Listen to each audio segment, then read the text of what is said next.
Ladies and gentlemen, boys and girls, children of all ages, this is the Get Up and Dad podcast, the show where we interview interesting parents doing interesting things. That could be anything from a super duper busy tech dad to a busy business mummy blogger. Let's get up and dance!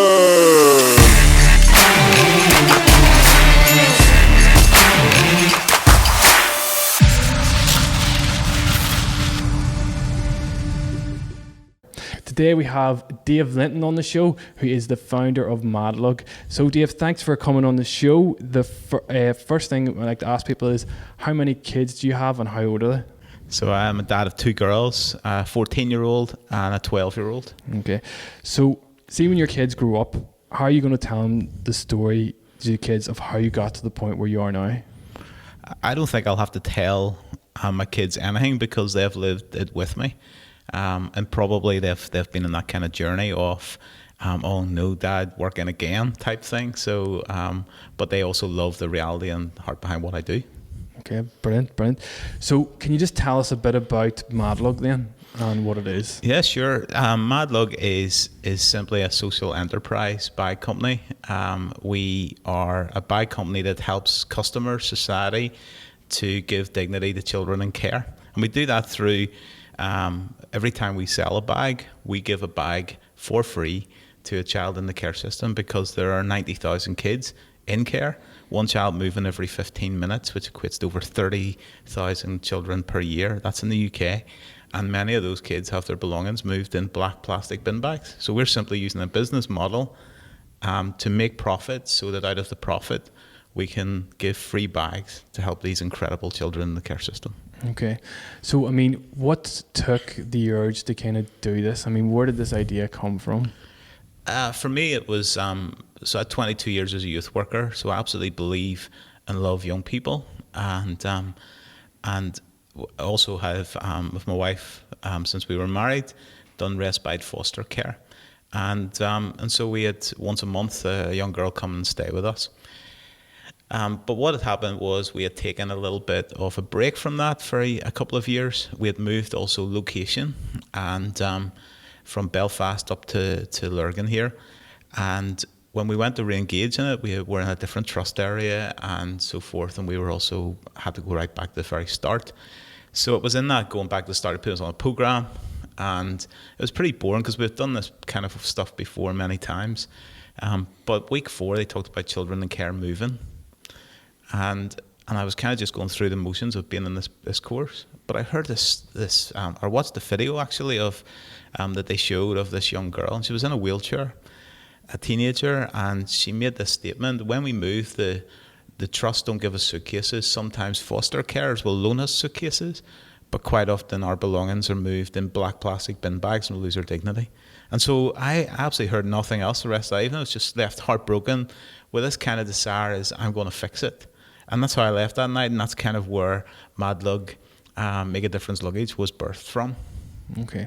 And how old is Madlug now? Yeah, so that was 5 years ago that I saw that video. Then I spent about a year kind of dreaming, thinking, kind of trying to run away from trying to find simple solutions before it even got to Madlug. So Madlug then was birthed. It was incorporated in April 2015. And we launched in the end of June 2015. So just trading over 4 years now. Brilliant. And I mean, you're coming from a youth work background, right? I mean, how do you transition from being a youth worker to a business entrepreneur on that level? Kind of with, I mean, it's surely there must be some sort of big difference there. And I know, how hard was that? I don't think there's that much difference, apart from I'm having to learn a lot very fast about finance and about, business acronym. But I think the key to being a youth worker is that you're hungry to help people. You really believe. You've got, for me it was, I was in the faith space in youth work. So for me, I really believed in connecting with young people. I was hungry to connect with young people and to just show them lots of love and believe in them. So for me, when it came into Madlug, it's that hunger is still the same because we're a social enterprise and not a business. even though we are a business, that's maybe, let's clarify that, because we are a business, but we're a business is about helping other. We exist to help people. Then really the same drive, hunger is there. I'm just using a different platform. And the good part about not being at my age and not having the kind of business history is that I know very little. So then I've been able to be open about that and get help around to really grow the Madlug thing. Brilliant. And I mean, in the past 4 years, Madlug has been incredibly successful. I mean, I've seen it everywhere, and it seemed to have really taken off and worked really well. Where would you say was kind of the turning point where it was like, you know what, this is really working?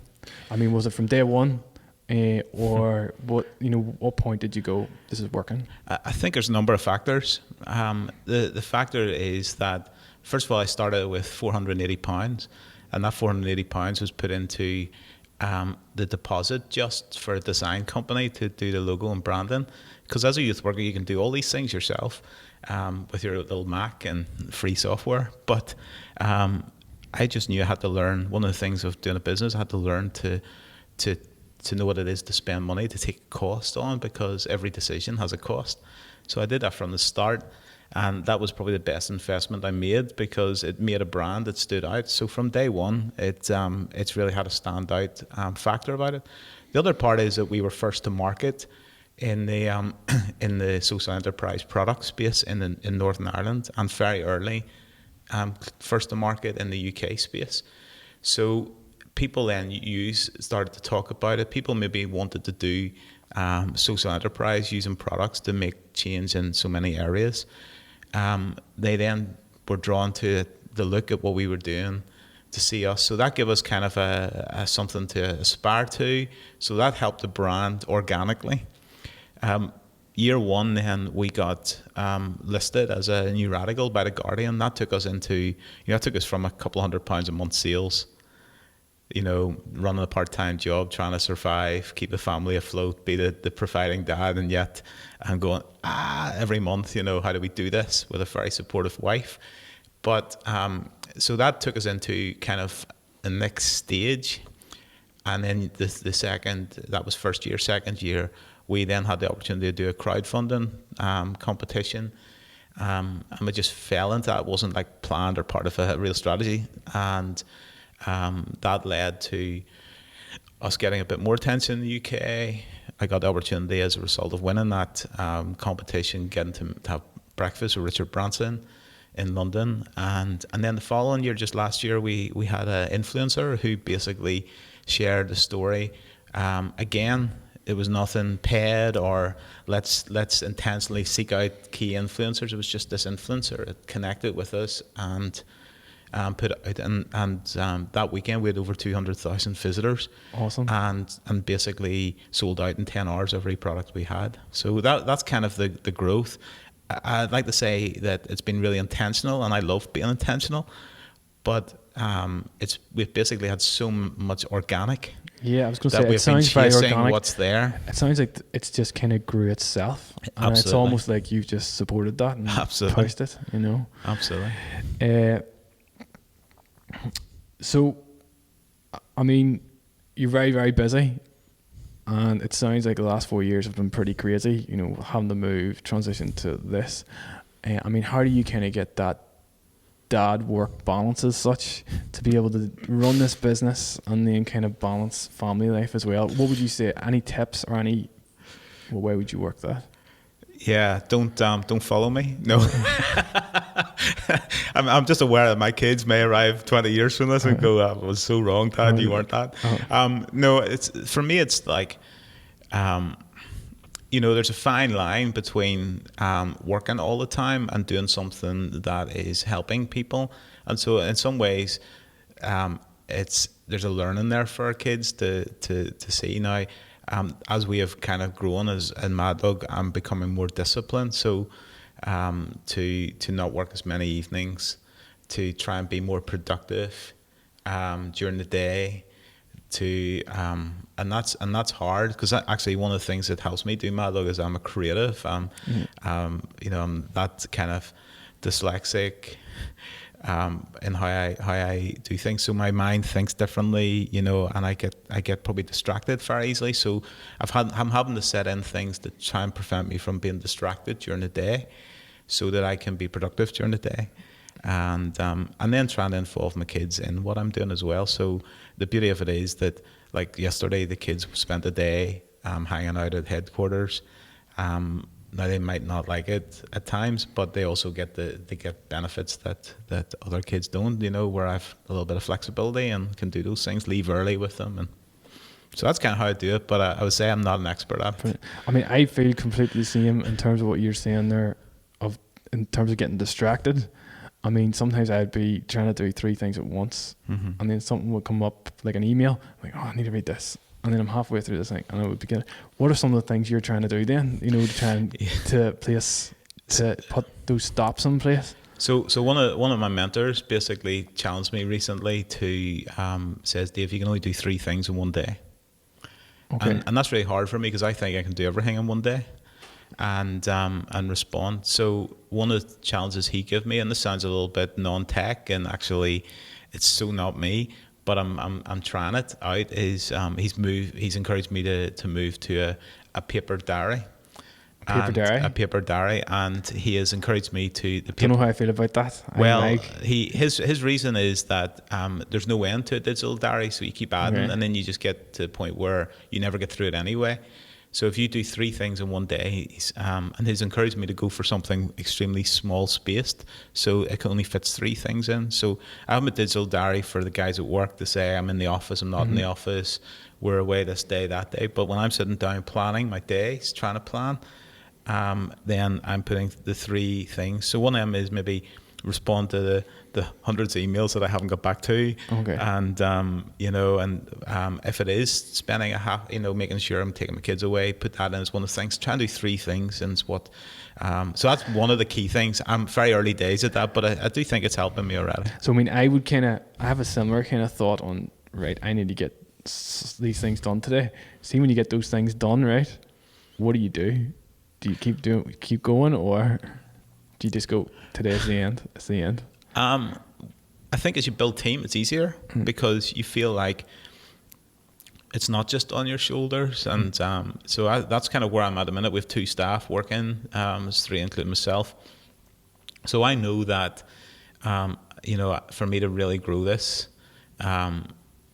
in my skill area, which is I like to tell the story, present it. I like to and my strength is probably networking and doing that stuff. So I need to have everything in place. So if those guys can't do it and aren't doing it, well, then I'm failing so I'm finding it easier because I have people doing more of the stuff that actually is really hard for me and takes me long times to do. So, and then, it's just, you get one stab at being a dad, and it's taken me years and years. Youth work was never easier because youth work was always nights and stuff. So in some ways I've got the nights back a little bit, and so you get one stab at being a dad. Oh no.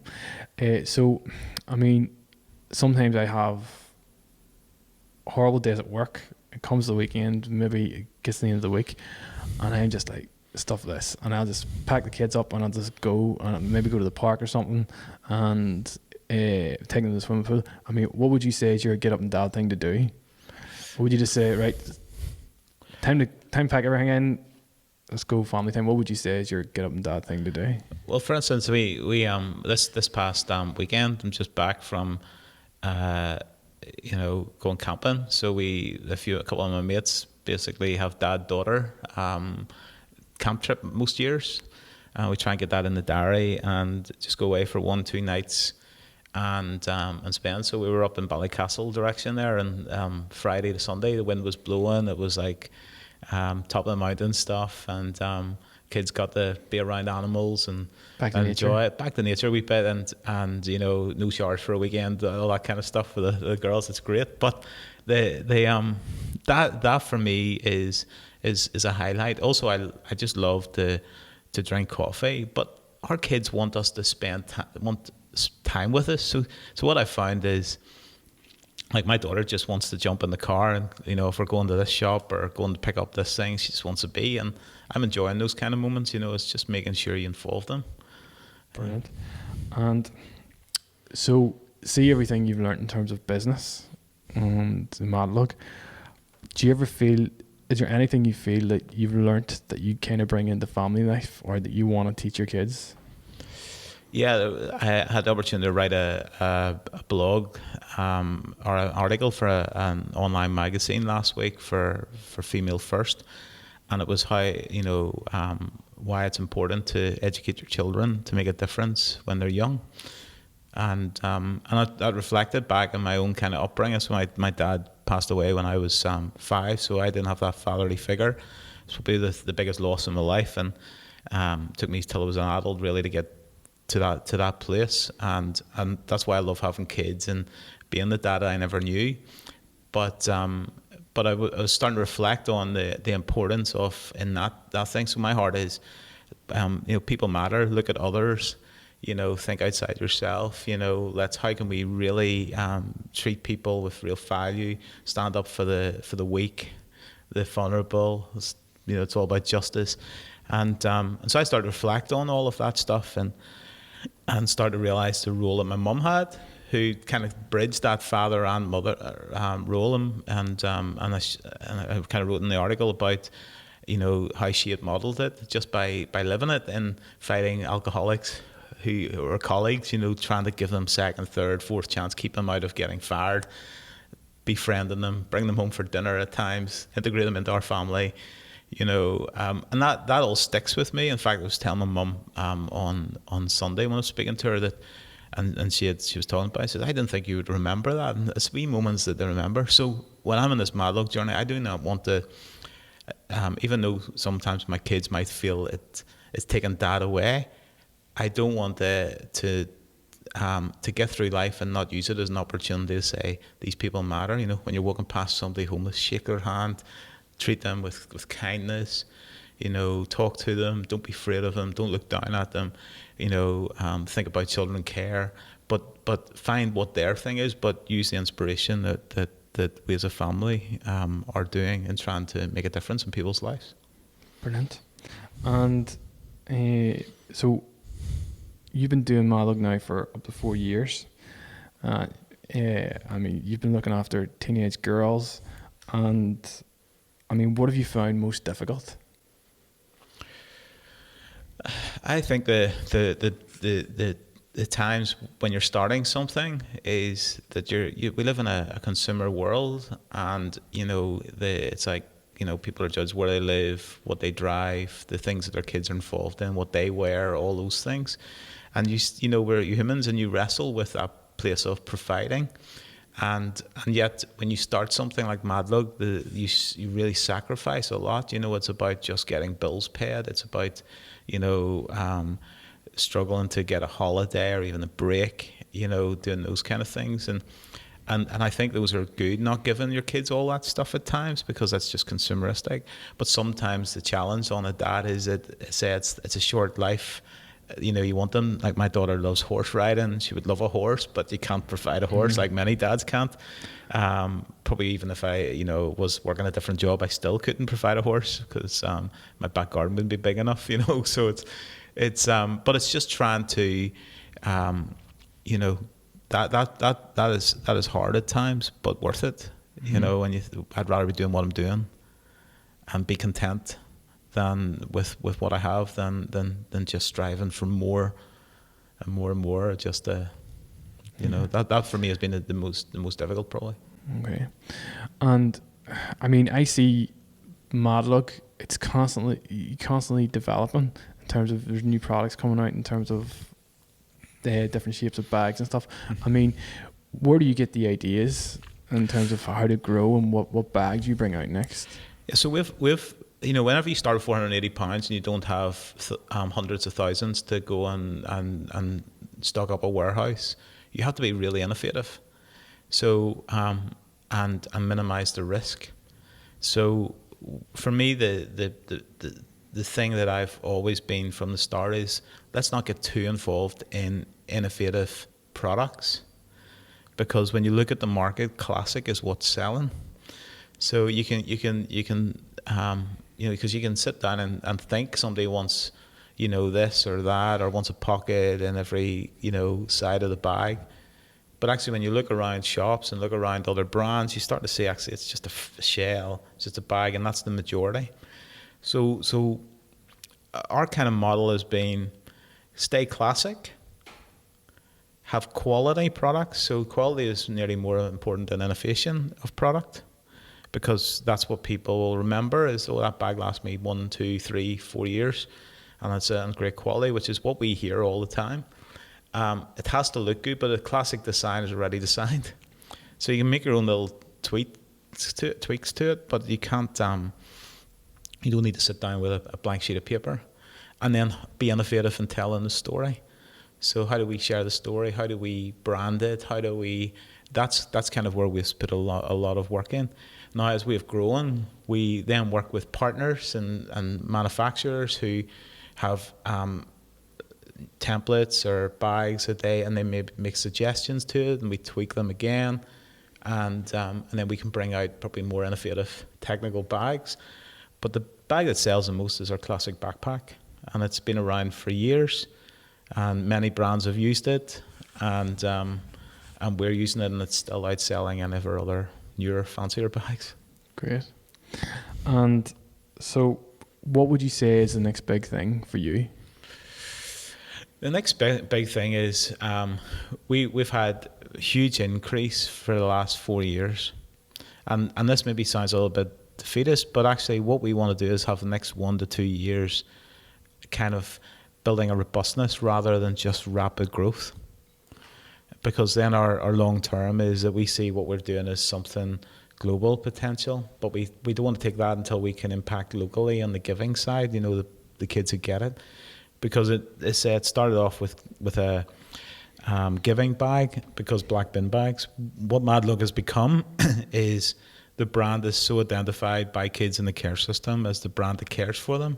It's now as much as empowering people to wear it and be non-verbal communicators of care. So for that to really make sense, if we went to the States or Australia or to mainland Europe, and really kind of delivering that, it's about people in Berlin wearing it and kids in care in Berlin seeing it, kids in New York seeing it and people in New York wearing it and communicating, because the impact of the bags and so forth is impact. So I think it's robust, the business, really get us to deliver for the next couple of years on what our overheads are, what our costs are, what our and hit our targets, and really build that robustness and strengthen the board of Madlug as well, so that we can then be prepared to scale it globally whenever it's right.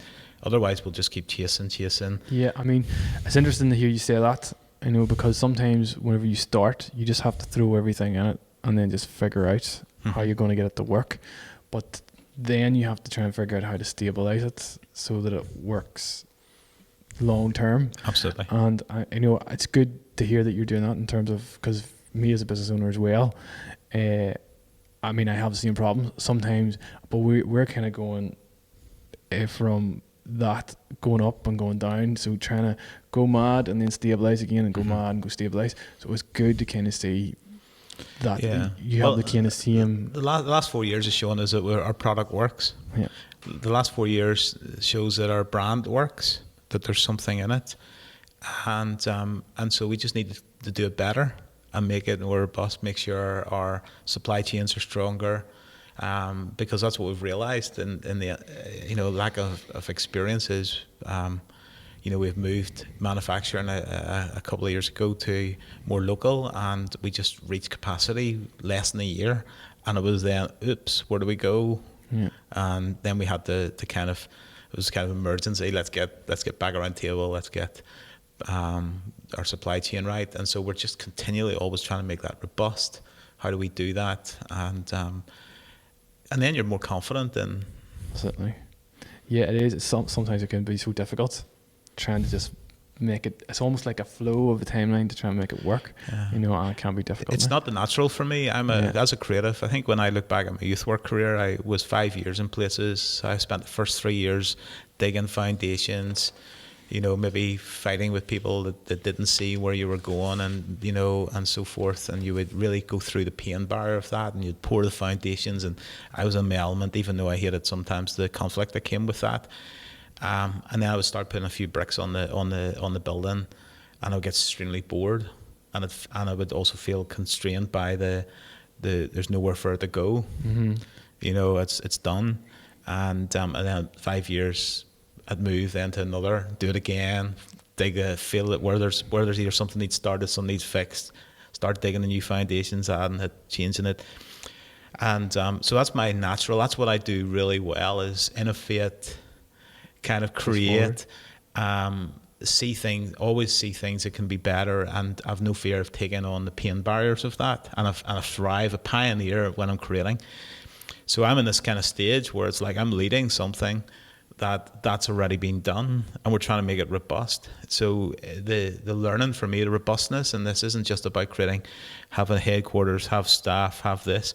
It's actually me learning how to be robust as an individual, so that whenever we go to the next stage where the creating done, I can step into that space, understanding, knowing it, and being able to deliver it for a bit longer and not have to leave it.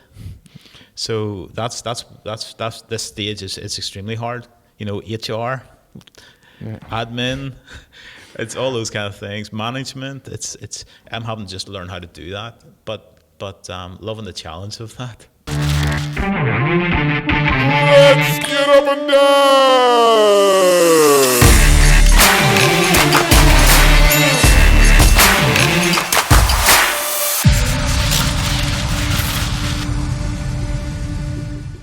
Well, Dave, thanks for joining us on the show. If you want to check out Madlug, head over to Facebook and Instagram, and you can find them there. If you want to hear more podcasts like this, please subscribe to the podcast. This podcast was produced by B&L Productions, so head over there and subscribe to them too. Thanks for listening, guys.